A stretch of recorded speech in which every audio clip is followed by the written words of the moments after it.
भूतं च भव्यं च सर्वं यस्याधितिष्ठति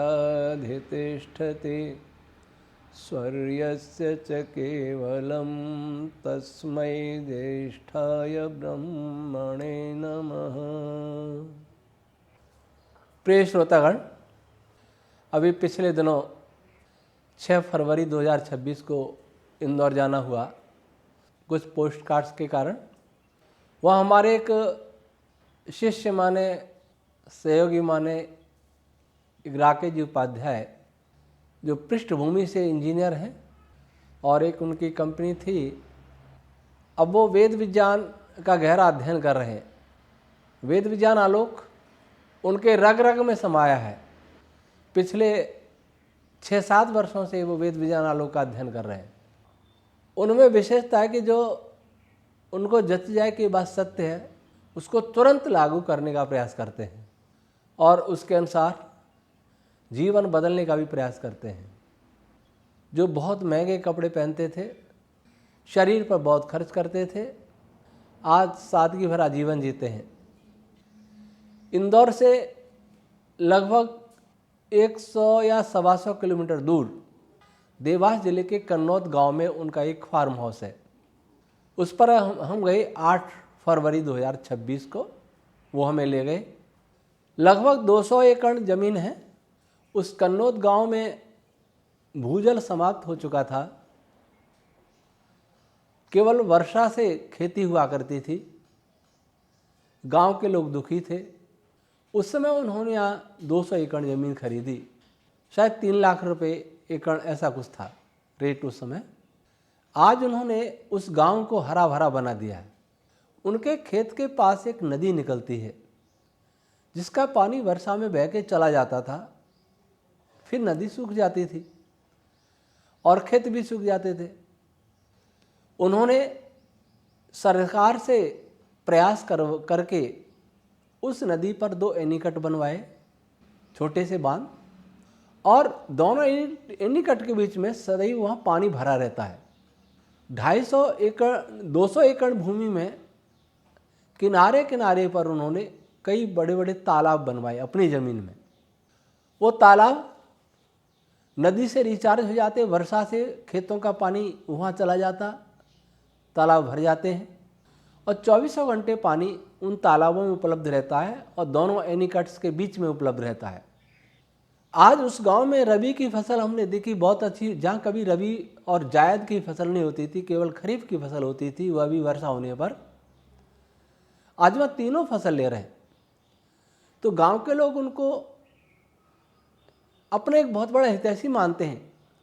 समझिए, जहाँ पानी नहीं हो वहाँ कोई व्यक्ति पानी ले आवे भागीरथ बन करके, तो वो लोग क्यों नहीं पूजा करेंगे, क्यों नहीं मान सम्मान देंगे।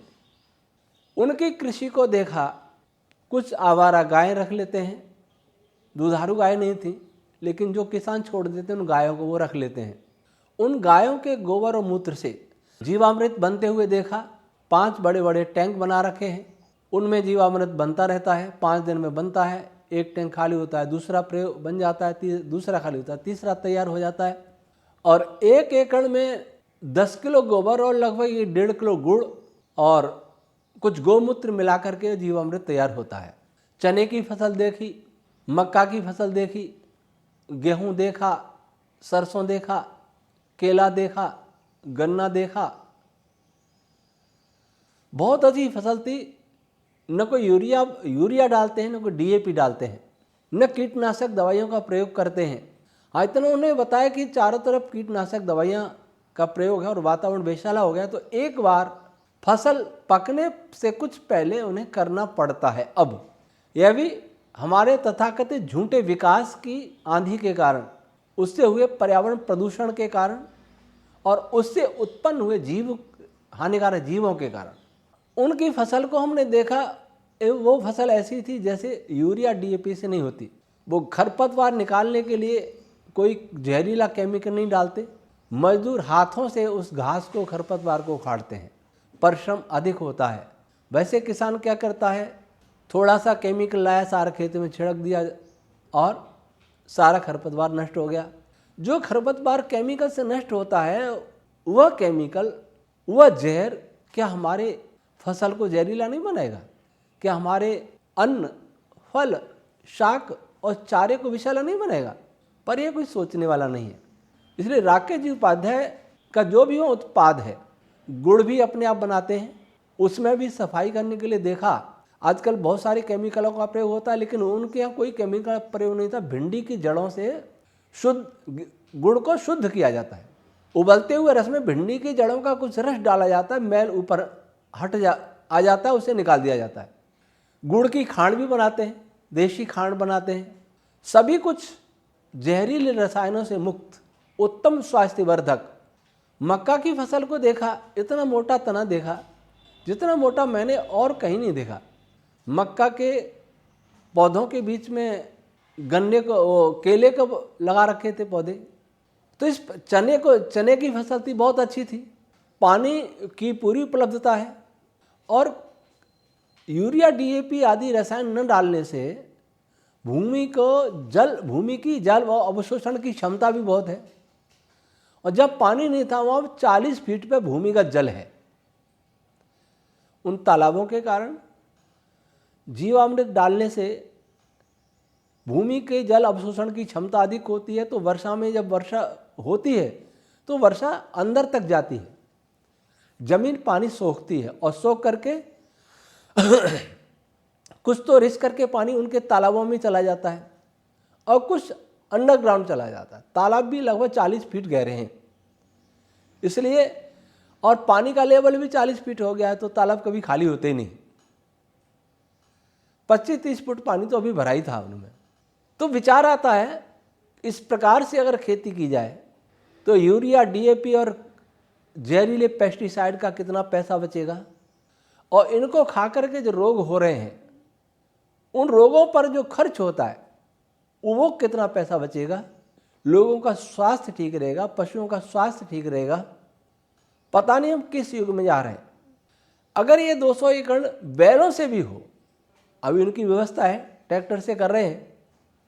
ट्रैक्टर के अतिरिक्त कोई वो मशीन नहीं है, ट्रैक्टर ट्रॉली के अतिरिक्त। और ऐसी जगह पर अभी वो रह नहीं पा रहे, घर से दूर है 100-125 किलोमीटर। अगर वहाँ रह जाए तो शुद्ध सब्जियां मिलेंगी, फल मिलेंगे, अन्न मिलेगा, गायों का दूध, घी, मक्खन मिलेगा, गुड़, खांड, राव ये सब मिलेगा। मसाले अपने आप बोए जा सकते हैं, हल्दी बोई जा सकती है, धनिया बोया जा सकता है, सौंफ बोया जा सकता है, अजवाइन बोया जा सकता है, मिर्च बोई जा सकती है। नमक के अतिरिक्त कुछ नहीं खरीदना पड़ेगा। और नमक वैसे ही बहुत अच्छी चीज़ नहीं है, जितना चाहिए उतना सब्जियों में होता ही है। खाना है तो थोड़ा सा नमक खा सकते हैं। अगर उसमें ही कुछ कपास बो दिया जाए तो कपास से कपड़ा भी बुना जा सकता है, सूत काट के कपड़ा भी बुना जा सकता है। किसान पूरी तरह स्वतंत्र हो जाएगा, स्वावलंबी हो जाएगा। आज हमें हर तरीके से गुलाम बनाया जा रहा है। इसलिए जो भी किसान भाई हैं वो सीखें कि कैसे स्वतंत्र स्वावलंबी बनना है, कैसे स्वयं और अपने पशुओं को स्वस्थ रखना है, कैसे उत्तम कोटि का अनाज, फल, शाक और चारा प्राप्त करना है। प्रारंभ में कठिनाई होगी, प्रारंभ में उत्पादन कम होगा, क्योंकि फसल को आदत बनी हुई है यूरिया और डीएपी की। लेकिन 3 साल बाद लगभग उत्पादन अच्छा होगा। राकेश जी उत्पादन उनसे ज़्यादा लेते हैं जो इन रासायनिक खादों से लेते हैं। गन्ना बहुत लंबा और बहुत मोटा होता है उनके यहाँ। धान, चावल भी बहुत मात्रा में होता है, अच्छी फसल होती है। तो फिर हम क्यों खर्चा कर रहे हैं? क्यों हम गाय आधारित कृषि नहीं कर सकते? क्यों नहीं बैल आधारित कृषि कर सकते? उस पर अगर कच्चे मकान बनाए जाए मिट्टी के, नहीं तो मिट्टी की ईंटों के, गारे के, चूने के, एक स्वस्थ वातावरण का निर्माण होगा। उन पर गोबर से लेपन किया जाए तो रेडिएशन का प्रभाव भी नहीं होगा, गर्मी का भी प्रभाव और सर्दी का प्रभाव भी कम होगा। भविष्य बहुत संकट में फंसने वाला है, प्राकृतिक आपदाएं बढ़ने वाली हैं। बीमारियां बढ़ने वाली हैं। ऐसी स्थिति में हम सबको सोचना है कि हमको कैसे जीना है, कैसे घरों में रहना है, कैसा भोजन करना है, कैसे वस्त्र पहनने हैं, अपने जलवायु, आकाश, मनस्तत्व, भूमि को कैसे स्वस्थ बनाना है, कैसे इसे बचाना है। कृषि के बारे में जो भी किसान हैं राकेश जी उपाध्याय से सीख सकते हैं। उनका हम फ़ोन नंबर दे रहे हैं और उनके गुड़ खांड आदि खरीदना चाहते हैं वो भी खरीद सकते हैं।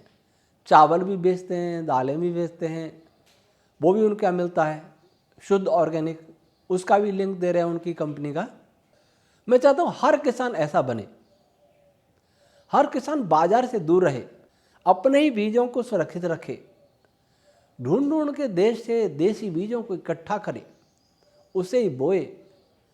बाजार से न बीज लाए, न खाद लाए, न कोई रैली रसायन लाए, और कीटनाशक भी गोमूत्र आदि से ही बनाने का प्रयास करें। अनेक फॉर्मूले हैं इसके, कुछ लोग बनाते हैं, बेचते भी हैं। ये सब मिलकर के 140 करोड़ लोगों को रोजगार केवल कृषि दे सकती है। शहर वालों को नहीं दे सकती तो गांव वालों को तो दे ही सकती है। आज जो शहरीकरण बढ़ रहा है, तेजी से हम भाग रहे हैं शहरों की ओर, और शहरों में नारकीय जीवन जी रहे हैं, फुटपाथों पर जी रहे हैं और दिन में मजदूरी कर लेते हैं, झुग्गी झोपड़ियों में जी रहे हैं। भले उनके यहाँ खेत हो, जिनके यहाँ खेत है और पानी है, और पानी की कमी है तो राकेश जी से सीखें उस कमी को कैसे दूर किया जाए। अगर आपका किसी नदी या तालाब के किनारे खेत है, नहीं भी है तो अभी खेत का पानी कैसे रोक सकते हैं। बहुत सारी चीज़ें सीखने की हैं। मेरा आप सभी किसान बंधुओं से विशेष अनुरोध है कि आप सबके जीवनदाता हैं, आप ही अन्नदाता हैं। जो बड़े बड़े लोग हैं जो आपका शोषण कर रहे हैं, आपको मूर्ख बना रहे हैं, वो आपके दिए हुए अन्न पर ही जीते हैं, आपके उगाए हुए अन्न पर ही जीते हैं, आपके जो पसीना बहा करके आप उगाते हैं उस पर ही जीते हैं। कितना ही बड़ा उद्योगपति हो, कितना ही बड़ा राजनेता हो, कितना बड़ा ऑफिसर हो, कितना ही बड़ा व्यापारी हो, जो भी उसकी थाली में आता है वो आपके पसीने से जाता है, आपके पसीने पैदा होता है। फिर भी आप दुखी हैं। इसलिए दुखी हैं क्योंकि आपको कृषि करना आपने सीखा नहीं ढंग से। ये राकेश जी उपाध्याय से सीखिए। आप उन पर निर्भर हो रहे हैं, आप टेक्नोलॉजी के व्यामों में जा रहे हैं। ट्रैक्टर है, थ्रेसर है, यूरिया है, डीएपी है, अब ड्रोन आ गया। जितना टेक्नोलॉजी में जाएंगे उतना आप गुलाम होंगे, गरीब होंगे, दुखी होंगे। इसलिए यदि आपको सुखी रखना है, रहना है, अपने सम्मान को बचा के रखना है, बचा के ही नहीं रखना, बढ़ाना है उसको, क्योंकि सम्मान तो रहा ही नहीं आज जिसको बचाओगे। तो आप आत्मनिर्भर बनना सीखिए। कम में गुजारा कर लो लेकिन आत्मनिर्भर बनो, स्वावलंबी बनो, स्वतंत्र बनो। मत देखो दुनिया को, दुनिया कहाँ जा रही है। ये देखो कि आप सुखी कैसे रहते हैं, आप स्वस्थ कैसे रह सकते हैं, किस तरीके से जिए कि आपका कोई शोषण न कर सके, आपको कोई मूर्ख नहीं बना सके। आपको वह सम्मान देने के लिए बाध्य हो रहे व्यक्ति जिसके आप अधिकारी हैं, तो वह तभी होगा जब आप प्राकृतिक पद्धति से खेती करोगे। जैविक खाद नहीं जो बाजार से खरीद लाओ बोरों में, गंदे नाले का कीचड़, वो नहीं। अपने घर की गाय हो, ताजा गोबर हो, उससे खेती करें, उससे जीवामृत बनाएं। सारी जानकारी राकेश जी से ले सकते हैं।